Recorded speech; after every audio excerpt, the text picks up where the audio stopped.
join as they can, but I want to acknowledge all of you and thank all of you for being here today. My name is Marna Anderson. I use she, her pronouns. I'm the director of Nonviolent Peaceforce USA, working out of the office in St. Paul, Minnesota. As I mentioned, we have close to 300 people registered from many different countries and all across the United States. And after these past very few difficult months here in the US, I know this topic really resonates with people, as you can see from all of the comments in the chat box. We have really liked using this live format for a cafe so we can see one another. I know it just means so much to me right now when I feel like I'm, seeing the same 5 people in person only. And so it feels more like we're in a crowd, and I really I like that sense of community. We have done what we can to prevent anyone from hacking into this meeting. If it does happen today, we will remove the individuals causing harm as quickly as possible. If for some reason we are unable to do that, we will just end the meeting. Our goal and our intention is that this is a safe space for learning and sharing. So we're going to have a facilitated conversation with our presenters. There'll be a time for a Q&A and then a request for action.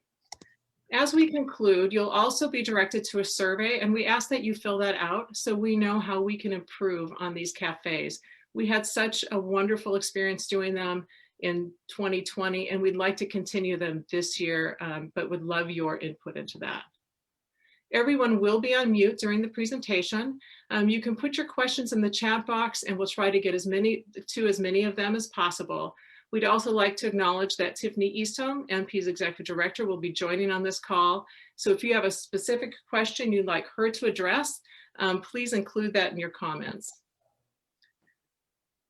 Before we start, I would like us to have a moment of silence to bring ourselves fully to this event and this topic,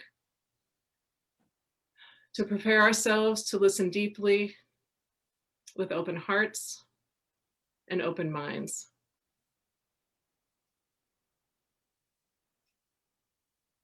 So we'll be starting the minute now.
Thank you.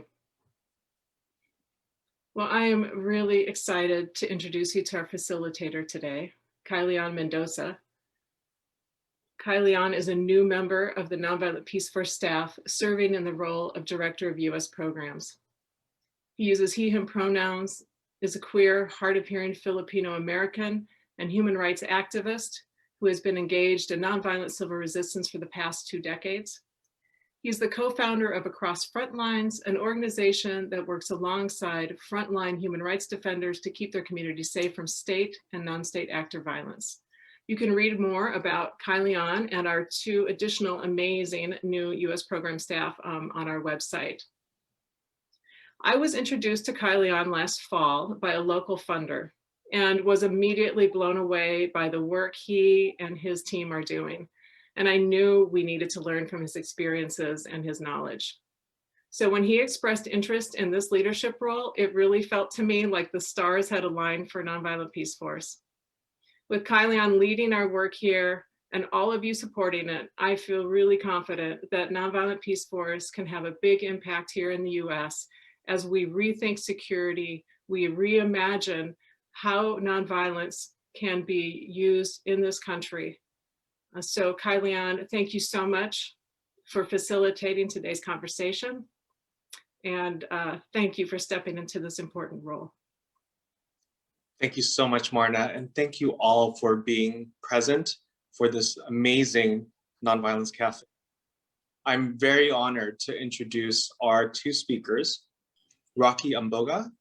Rocky is an experienced protection officer with a demonstrated history in the humanitarian sector with international non-governmental organizations. He's skilled in civilian protection and conflict resolution. He has a strong training and teaching background with a bachelor degree in biblical studies focused in church leadership and administration from Greater Grace Bible College, Uganda, to Greater Grace Bible College and Seminary, Baltimore. Rocky's with Nonviolent Peaceforce. Kazu Haga is our next speaker. Kazu is a founder of the East Point Peace Academy and is a nonviolence and restorative justice trainer. He teaches nonviolence, conflict resolution, restorative justice, organizing, and mindfulness. In prisons and jails, high schools, and youth groups, and with activist communities across the country. Kazu was introduced to the work of social change and nonviolence in 1998, when at the age of 17, he participated in an interfaith pilgrimage of the Middle Passage, a 6-month walking journey from Massachusetts to New Orleans to retrace the slave trade. He spent a year studying nonviolence and Buddhism while living in monasteries in South Asia, and returned to the US at the age of 19 to begin a lifelong path in social justice work. He spent 10 years working in social justice philanthropy while directly being involved in and playing leading roles in many movements. He is a founding board chair of Communities United for Restorative Youth Justice, sits on the board of Peace Workers, and is a member of the Ahimsa Collective and the Evolutionary Leaders. He's a recipient of several awards, including the Martin Luther King Jr. Award and the Gil Lopez Award for Peacemaking. He currently resides in Oakland, California, and is the author of Healing Resistance, which on a personal note is one of my books to read, that I hope that more folks check it out. Once again, the name of the book is Healing Resistance. It's a very powerful book that really outlines what Kazu is going to be talking about today and a path forward together in this new world. Welcome, Rocky and Kazu. One of the general opening questions that we had for this cafe was, what is a way forward when you have societal divides? What are you thinking about these days and writing about? I invite both our speakers, but also for participants to think about these questions. Kazu, how do we move forward when these divides cause such trauma? As we know, the situation in the United States has really pulled back the veil on white supremacy, both the overt and the subtle. How do we move forward together? Thank you so much for that, Kalyan, and thank you all for being here. It's an honor to be here, and particularly looking forward to hearing from Rocky as well. I've been doing nonviolence work for a couple of decades now in prisons and with gang-involved youth, and sometimes I still wonder, like, how does this work in Sudan or Iraq? So really excited to hear from you as well. But nonviolence, as it turns out, is a word that means so many things, right? I think before I really started to do a deep dive study in nonviolence, I thought nonviolence simply meant, well, as long as I'm not throwing Molotov cocktails when I'm at a demonstration, then I'm being nonviolent. But over the last 20 years, I realized that it means so much more. And the newest evolution of my understanding of nonviolence is to really bring in a trauma-informed approach to it. I think it's one of the most important things that we can do as nonviolent activists, or any activist, is to understand how trauma works. And so a lot of the work that I do right now is kind of infusing this ancient lineage of nonviolence with some of the newer understandings of trauma, because, as you said, Kalyan, like the divides that we're living in causes significant trauma, because I think so much of trauma is rooted in the delusion of isolation, right? This delusion that we don't belong to each other, that we are separate from one another. As relational beings, I think that is one of the most core roots of trauma. But trauma is cyclical, right? So not only do these divides cause trauma, but it's also caused by trauma, and it's reinforced by trauma. And so I think one of the most important things that we can do is to really understand what trauma is and how it works. Some like basics of neuroscience and neurobiology, right? So it, trauma is a survival mechanism. And oftentimes when our emotions are deregulated and we enter a state of panic, one of the things that happens in our bodies on a physiological level is this thing called the parasympathetic nervous system kicks in, and it shoots adrenaline and cortisol throughout our entire bodies. And our heart rate starts to increase, our muscles tense up. And some of the impact of that is that our emotions get really escalated. We're unable to take in new information or to see things from a different perspective. Everything becomes black and white. So things are either right or wrong. Someone is either an enemy or they're an ally, and there's no in between, right? And we enter that like panic, fight, flight, or freeze mentality. And we know from decades of research that these are all things that happen on a physiological and neurological level as individuals. But I think if we look out into our collective social systems, we see the same exact things happening at a social scale, right? Like as a people, we are panicked. As a people, things are very black and white, and we've lost our ability to see nuance. As a people, we're unable to see the other side's perspective. And a lot of the work that I'm doing now is exploring this idea that change is fractal, right? That what happens at the personal level also happens at social scales. So as we look at how trauma manifests as individuals, we see how trauma is manifesting at a collective level. And you know, in the U.S. context, I think in the last 4 years, we've seen the last president. When I look at him, I see an incredibly traumatized person who is just operating out of fear and isolation and anxiety and this like huge gaping hole in his heart. And I think having someone who's so clearly operating from a place of trauma in such a public sphere just awakened the trauma of the entire nation. And so all of us are now operating from a place of trauma. So when we go into the front lines of nonviolent direct action spaces, we're all traumatized. The police is traumatized. The media is traumatized. So it's just trauma meeting trauma meeting trauma. And that's not a space that's conducive to actually healing any of those wounds. And to me, nonviolence is ultimately about healing wounds, and it's about healing harm. And yet it's important that we need to keep hitting the streets, right? It's important that we need to keep up the disruption of the normalization of violence. One of the things that I always talk about with nonviolence is I share a story of something I experienced about 10 years ago right outside of my house where, you know, I live in a neighborhood where there's a lot of conflict. And about 10 years ago, there was a fight outside of my house. And there was a woman on the ground who was getting beat. And I ran downstairs and I ran across the street to break up this fight. And by the time I got down there, about 15 of my neighbors had heard the commotion, and they had all come outside and they were just watching this woman get beat, not doing anything to help. And I always argue that all of my neighbors who were just watching this woman get beat were practicing nonviolence in a way, right? Like I always argue that the biggest misunderstanding of the concept of nonviolence is about simply not being violent, right? Like as long as I'm not being violent, then I'm practicing nonviolence. That's how a lot of people understand the word nonviolence. And if that's how we understand the word nonviolence, then you can argue that I was more violent than my neighbors were because I actually used a limited amount of physical force to like pull the two people apart. And because that's how we oftentimes understand the word nonviolence, we justify like being a bystander to violence and say, oh, Black people are getting killed by the police, but that's none of my business. climate destruction and climate crisis, that's none of my business. We'll just leave it to the next generation. And that's a really dangerous misunderstanding of the word nonviolence.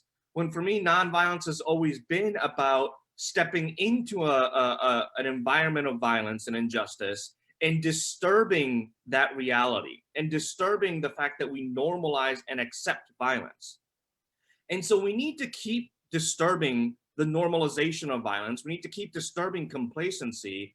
And yet at the same time, we know that in nonviolence, like we teach that our response to violence has to be as escalated as the violence that we're responding to. And right now we're responding to incredibly escalated forms of violence. And one of the things that I've experienced in my life is that the more we escalate our tactics of nonviolent direct action, if we're not careful, the more we also tend to escalate this binary way of looking at things. Us versus them. We're the good guys and we're here to beat those bad guys over there. And to me, that binary worldview is at the heart of what is destroying this planet, right? So I think, you know, when we go to nonviolence trainings, we're used to doing like hassle lines, and we're used to learning how to deal with the police and form blockades and all of these kinds of things. And I think one of the things that we need to incorporate into nonviolence trainings is, on a short term, learning emotional regulation tools. How do I become aware that my body is becoming deregulated? And how do I learn to take a breath to calm myself down? How do we sing songs together, right? All of these different emotional regulation tools, and also making a long-term commitment to healing our own trauma, because we all have it. Whether it's trauma that I experienced from my childhood, or even if you had this quote unquote like normal childhood, which I don't know any of us did, but even the most privileged person, if anyone has read Resmaa Menakem's My Grandmother's Hands, he talks about how white people in the United States have trauma from like their ancestors having lived through the Middle Ages of Europe. And that trauma from that significantly violent culture lives in our bodies. And if we don't work to heal that trauma, then we're gonna traumatize, like hurt people, right? And so I think as nonviolent activists, one of the most important things that we can do is to learn and understand how trauma manifests in our bodies and in the bodies of other people, and learn to regulate our emotions so that when we're in conflict, when we're in confrontation, that we're coming at it from a grounded place. And I know there's not a lot of time, so just the one last thing that I want to say is that I think the other thing is balancing the need to honor the harm that was caused, while also acknowledging the need for accountability and understanding what accountability is. And I think oftentimes advocates for nonviolence bypass the need to honor people's harm. We see the movement for Black Lives, and we see in some cases Black people burning down buildings, and we say to them, you need to learn to be nonviolent. When that rage that is driving people to burning buildings comes from 500 years of oppression, and that is righteous. And we can have the argument about whether or not burning down a building is strategic, but when we tell people, oftentimes from a place of privilege, that you need to learn to be nonviolent, that does not honor the righteous rage from 500 years of experiencing violence. And so as movement practitioners, I think one of the things that we need to think about is, what is a safe container that we can start to create that people can come to, where that rage can be honored and expressed in a safe way? Because expressing it in a demonstration in the streets might not be the safest place for them to express that rage, right? And then the other thing is to not bypass the accountability of people who are causing harm and not jump right into forgiving them. Because to me, accountability requires, the formula that I oftentimes use is insight, remorse, and amends. They need to understand that they caused harm and why they caused harm, like what in their life happened that brought them to the point where they were able to cause harm. If their own, like if a police officer shoots an unarmed Black person and their only understanding is, oh, I thought he was pulling a gun and I was scared, and that person doesn't understand the trauma that they hold, doesn't understand the legacy of violence within the system of policing, doesn't understand the 400-year legacy of systemic violence in America, then they don't really understand why they pulled that trigger. So they need to have space to explore that insight. They need to have space to feel real remorse for the harm that they caused. And they need to have a real desire to make amends. And as long as we are like expressing our outrage at them and calling them terrible people and threatening to cast them out of beloved community, they're gonna get defensive naturally. And that defensive state is not a place where they can explore their insight and their remorse, right? And so to me, accountability at its best is an act of love. It's an act of compassion. It's about giving that person who caused harm space where they feel safe enough to explore what they actually did. And I think it's really important that we really not bypass those two things, like the need to honor the pain and the rage and the grief of the person that experienced harm, and the need for accountability for the side that caused it.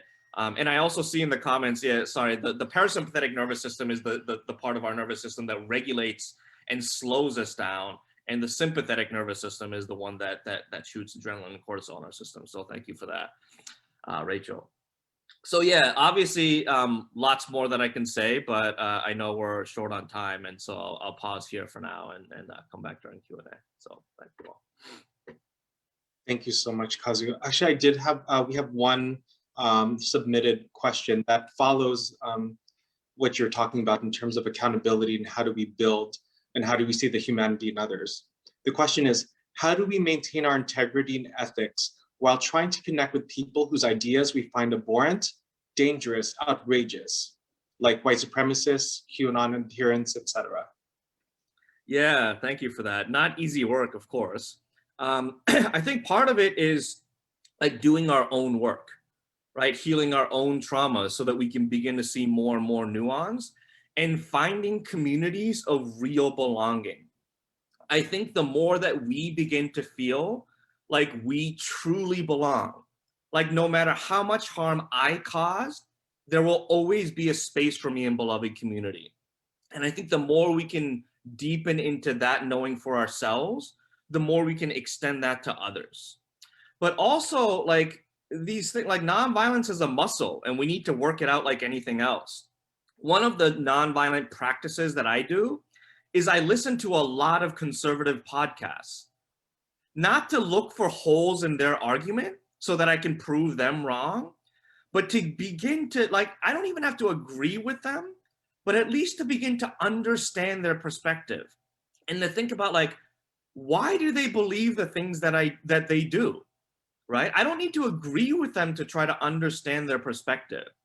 And from years and years of doing work in prisons and hearing the stories of people who committed murder and committed child abuse and the most horrific things that a human being can do to one another, I've understood that, like, the more you understand someone's story, the more you begin to see that everything they do makes sense. And it doesn't justify what they do. But once you understand their story, it's like, oh yeah, I could see how you got to that place that you got to. And I think we oftentimes think that, like, oh, I could never do those things. I could never be like those people. I could never vote for that person. You're wrong. Like, the human psyche is such a delicate thing. And had things gone differently in your life, you could, like, I'm a Japanese person, right? Japanese people are very, like, polite and very peaceful people. And during World War II, we committed some of the worst human rights atrocities that one can possibly imagine throughout all of Asia, right? Like, polite Japanese people just turned into monsters overnight. And that is something we're all capable of. And I think we need to have a little bit more empathy and understanding that, like, yes, had things gone wrong, like differently in my life, I could have killed someone. I could have become a conservative, right? And so not to remember that we're not all that different. Thank you so much for those words of wisdom, Kazu. Really appreciate that. And from Oakland, now we're going to go to Iraq with my phenomenal colleague, Rocky Amboga. Thank you. Ambago. Thank you. Thank you very much. I'm really honored and really humbled to be in this forum. And I was just thinking about nonviolence and in this world that we are living in today and how we can move forward. And so before thinking of moving forward, I was just reflecting on my experience when growing up in a war-torn country where societies were divided along different lines, such as ethnicities and cultures and traditions. I discovered that those divisions created a sense of misperceptions among communities, whereby there are factors that were adopted by people taking position, looking at others like them versus us and us versus them. And based on that, people begin to have kind of like, what can we do against them? And them also thinking, what can they do against us? And this is, you would think about resources and other things that they would like to acquire. However, my experience working with Nonviolent Peaceforce since 2010 in Sudan, seeing the humanitarian response of different NGOs, and led me to say that as much as the general perception of the conflict-affected communities towards NGOs is based on what they can get in terms of material aid, however, the practice of nonviolence, which NP does, is equally important as material aid, if it's not much, according to the way how I believe it and I've seen it. So I discovered that nonviolence seeks to engage people and educate them to explore the elements of humanity within them and recognize their potential to use this as a powerful factor to connecting with others. Humanity within people is the connecting factors. On this basis, if we use this as element, it's very powerful. As human beings, we should endeavor to have a desire to connect or relate to other human beings, regardless of the divisions that made us different. And so communities that have different factors that divide them always should see the opportunities that is always present there that can be able to be used to unite them together. And so working in South Sudan, my first example is that when I was working with NP, NP facilitated a dialogue when conflict erupted along border areas between the farmers and the cattle keepers. And the two communities enjoy good relationship and strong ties related to factors that are such as like intermarriage and also the education opportunities in the side of the farmers. And so the youth from the side of farmers were determined to go and fight, taking the law into their hands. And while the communities also from the other side of the cattle keepers were ready to counterattack the youth from the farmers' side. The two ethnic groups, when we think about their relationships through centuries, they had common factors, as I said earlier. And so NP, which is Nonviolent Peaceforce, upon hearing this, strategized and intervened, engaging the communities from both sides, recognizing the role of traditional leaders and key stakeholders as local peace mechanism, encouraging them to use nonviolent strategy to prevent or reduce the violence. And so NP team presenting such an idea of using nonviolence as an alternative to the traditional leaders, the youth, of course, felt hesitant to feel like this is what is going to work.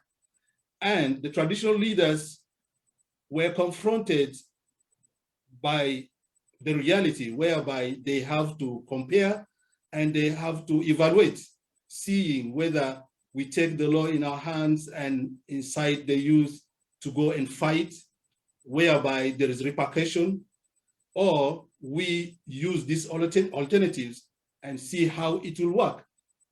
But the end of it is that there will not be any loss to our communities. And so safe space were created after consistent communication and coordination with the traditional leaders from both sides, and NP was able to facilitate a successful dialogue meeting between the two communities, which resulted into the agreement, and the agreement led to violence reduction and protection of civilians, and the restoration of the relationship again, and the opening of the border areas whereby the pastoralists are able to access the market from the side of the farmers. And not only that, they also begin to enjoy the relationship that has been there before. And so recognizing that, looking at that, me as a national staff by then, I discovered that using nonviolence does not mean that you should feel that you are weak. It's not the state of weakness as others may perceive, that you have to be strong so that you can prove yourself that you are strong. But then actually taking that position has a lot of benefits. First of all, the perception of your opponent towards you, thinking that maybe you are weak, but again, why are you trying to extend the hand of like, let us have dialogue so that we can be able to sort out the problem? That's whereby you identify the problem and take the problem out of the people and deal with the problem, maintaining the unity and the connection of humanity between the two sides, and knowing that there are other common interests that can make us and bind us together so that we can be able to work for the common good. And therefore, so this is my first example in South Sudan, but I also worked in Iraq. When I came to Iraq in 2017 late, I knew that during the ISIS occupation of several districts in Mosul, later on the liberation of Mosul in 2017 early, there were clear division also among the communities and based on tribal lines and religious lines. And the IDPs who were stationed in the camps or staying in the camp were considered somehow affiliated to ISIS. And therefore, the misperception of people, even if you are not supporting ISIS, you might be perceived that, okay, South Mosul camps, they are actually in support or maybe affiliated. And so there were a lot of barriers for return. But then NP, through engaging the communities and also talking with them, we found out that there are many people that have interest to return to their areas of origin, but there is a fear of repercussion thereby based on their misperceptions. And working with also the teams camp, and again, the teams in other areas of the return, several engagement. Later on, the Iraqi government in mid-November 2020, decided to close down all the camps, and the IDPs were forced to return back to their areas of origin. And NP started visiting those families that have returned. And then there's one case scenario whereby one of the women that NP have been working with communicated to one of the staff and saying that there is a lady who threatened to kill herself because of the situation that she found on the ground. And she was shocked, and she discovered that it's hard to unite with people. It's hard to communicate with people based on this misperception. But also looking at the work that NP has been doing with women and how women were considered not to be speaking on matters that are related to like the communities, and they had no voice. NP, through series of engagement and the communication, NP managed to bring women to the point whereby women can be able to discuss issues with the key stakeholders and duty bearers. And therefore, these women are also the instruments of change in the communities in Talafa. And so when MP started visiting this lady who threatened to kill herself, series of visits resulted into her making this powerful statement. He said, NP really care about people, because the empathy that they have shown me led me to say that I love the work of this organization. And then eventually, NP referred their case to DRC, which is working on the shelter program. And so this is kind of the practical aspect of my life, seeing how nonviolence can work in any context if people come to the sense of realizing, exploring within themselves that the element of humanity is a powerful thing that can unite us. And other things are secondary. How can we relate to each other? How can we identify what divides us and address them so that we can be able to have a peaceful community, peaceful society? And thank you very much. Thank you so much, Rocky. I wanted to ask you a question. Is there we've been talking a lot about the divides here in the States. You've been working with, as a nonpartisan organization, we speak to both sides and we try to find out how do we build and foster peace. Do you have any tangible tips on how we can do that here in the States when there's such a huge divide right now? Well, I know it's not an easy one, but what I believe in is that the first thing begins with you as someone who believes in the power of nonviolence and what nonviolence can bring, the change that it can bring. And exploring also, like trying to identify the people of the same mind, like-minded people within the communities, within the society that say no to violence and yes for peace, yes for unity, and try to create that kind of like a community that can be able to lift up this banner and say, we are for peace, we are for unity, and therefore some people that do not agree on that, how can we now try to engage them? Are they going to give us a space? Because giving a space, when the space is created, that's where somebody will say, this is my situation, this is my problem, and that's why I am keeping fighting and I like violent approaches. Then we can be able to say, this problem that this person has presented, what's the solution for it as we see other methodologies and other nonviolent techniques, so that we can be able to convince such person, and one person that will be convinced is worse than entire people that actually believe in the power of violence just to cause harm. And so he can be an instrument of change, which will take time. It's not something that will happen just in a minute. Thank you. Thank you so much, Rocky. I really appreciate that. And I just want to invite for the participants to please feel free to go ahead and add some questions into the chat box, and I'll be pulling a few questions to ask either Kazu or Rocky. Let's see. While folks are adding their questions, I just wanted to ask one more question, Rocky. When you start to engage someone that might see you as an adversary, do you have any tactical tips on how do we do that? How have you approached that in the past? Looking at like the element of non-partisanship, if I might have gotten you well. Being a national staff, working actually from one community versus another community. For example, the case study that I have shared, the first example is that I was from the farmer side actually, and versus the people from the other side. And the perception, or maybe the misperception, will be different. People can say, okay, because he belongs to this side. And so it's always like, there is that sense of him belonging to this side and try to work for the side that he belongs to. But also, when you believe that our principles are very key, and it's a powerful thing that if you uphold into that and knowing that, yes, I may have a community, I may have a sense of belonging that this is my society or this is my community, but I do not belong to this tribe or this community in terms of values, in terms of what I believe that can bring people to live together, which is nonviolence.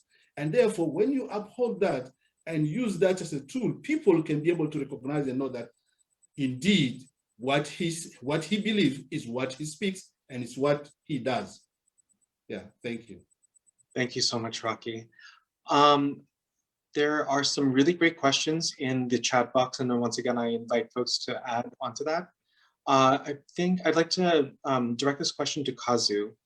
Are there easily accessible and effective places to learn personal trauma healing? I would say yes and no. No, I want to say the no first. No, because trauma healing is not easy work, right? Like it's a lifelong process, and it is the hardest thing you will ever do. I'm starting to have some conversations now with my own family. We have monthly family calls over Zoom, where we're starting to unpack some childhood trauma that I experienced when like 30 years ago. And it took 30 years to get to that place where our family can begin to have that conversation. And it is some of the hardest conversations I've ever had to have. So like trauma healing is about diving headfirst into some of the things that you least want to talk about. So it's not easy. Having said that, I think as our society learns more and more about trauma, there are so many more resources starting to pop up around it. Eastern Mennonite University has a program called STAR, which I forgot what it's called. It's like something trauma awareness, something, but I would recommend that. A lot of Buddhist organizations and meditation centers here in the Bay Area, Spirit Rock Meditation Center, as well as East Bay Meditation Center, has a lot of practices around that. Obviously, like therapy, I think there's a real role for therapy, indigenous ceremonies and practices. I'm currently working with someone who is trying to put together a program taking police officers and civilians and bringing them together in a cohort and going through a process of trauma healing using psychedelics. There's a lot of amazing research that indigenous people have always known about using psychedelics to deal with trauma. East Point we've been experimenting with this workshop, and just a personal plug, I'm working on my second book called Fierce Vulnerability. So it's a book and a workshop that is around like trauma-informed direct action. So yeah, there's a lot of practices like that I definitely, and a lot of great books. Stacey Haynes is The Politics of Trauma, Trauma Stewardship. My Grandmother's Hands is a fantastic book that has concrete practices built in. So lots of great books as well. Fantastic. Thank you so much, Kazu. I'd like to ask Rocky, how effective, this is a question from that was submitted, how effective is nonviolence given the fact that the actors involved are powerful and irrational? Yeah, this is a good question. I would like to say that, yeah, in some cases, it's a reality whereby you find actors are more powerful and irrational, and you find that it's difficult to engage them. But that does not mean that they are not human beings. That does not mean that they have no humanity. And what made them to be who they are today, to be powerful or to be like violent, versus who they are created to be as human being that's supposed to connect with others and that's supposed to work together with others for common good of everyone else.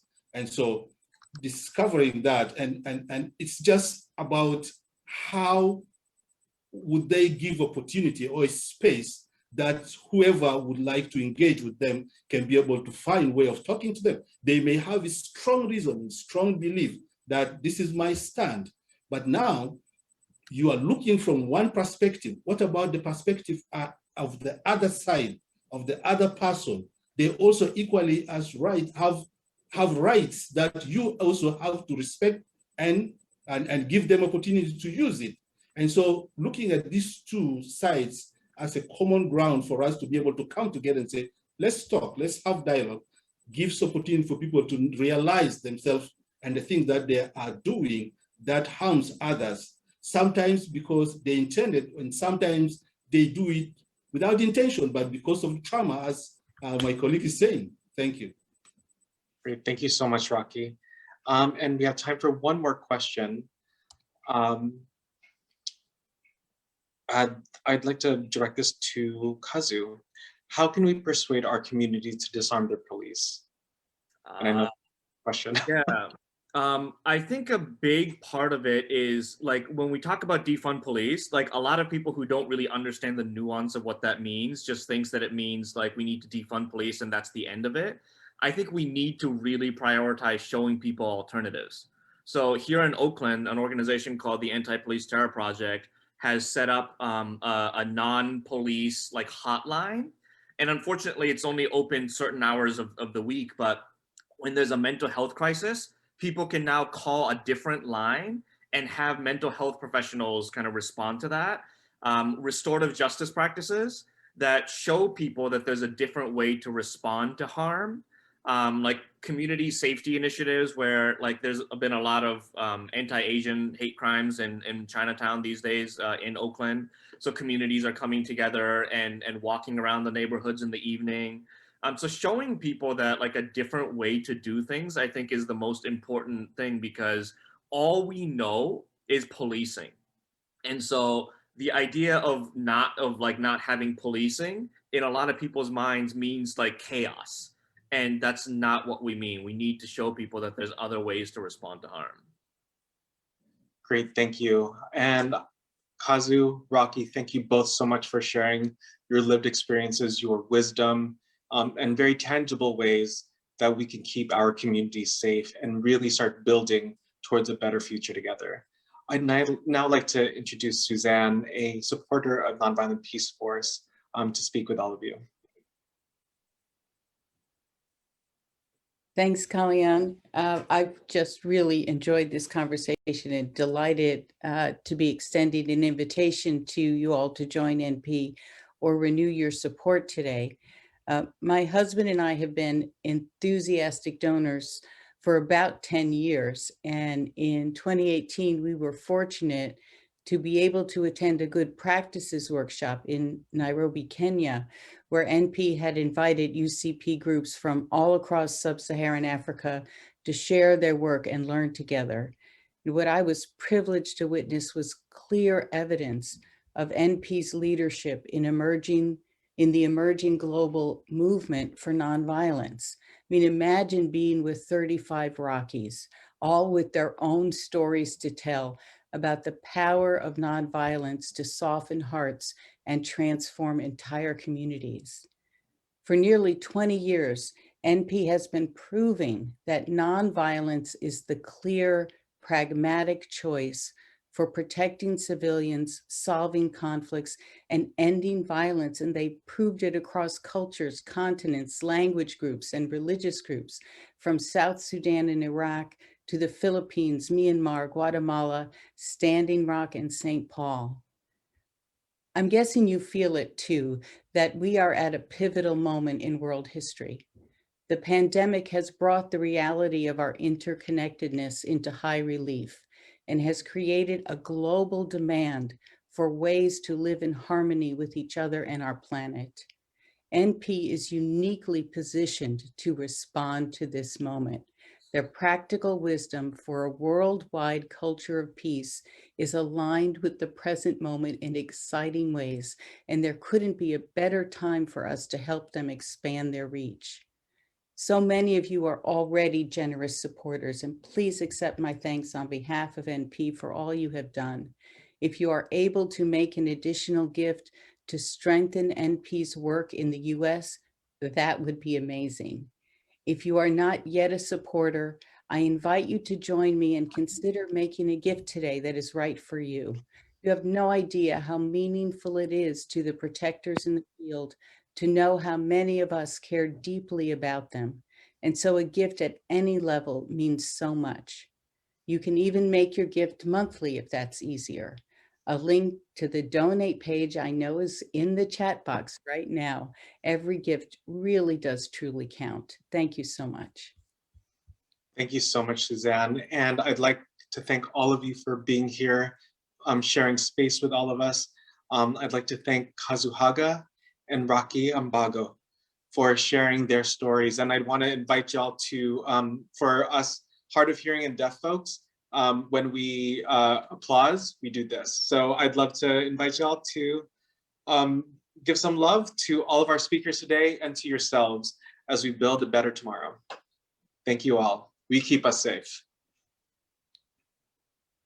And there is a, we invite you to take our 1-minute survey. If you want to go ahead and click on the link in the chat box, it'll open up in your browser and you'll be able to give us your feedback for this Nonviolence Cafe. Thank you very much. There we go. I also just made it. Thank you. Oh, it downloaded it. Say goodbye. Thank you so much. Thank you. Wonderful. Goodbye. Always. Great job. Stop. Definitely Thank need you more of so this. much. Thank Thank you. you. Thank you. Very inspiring. Bye. Thank you. Bye. Thank Thank you. The best.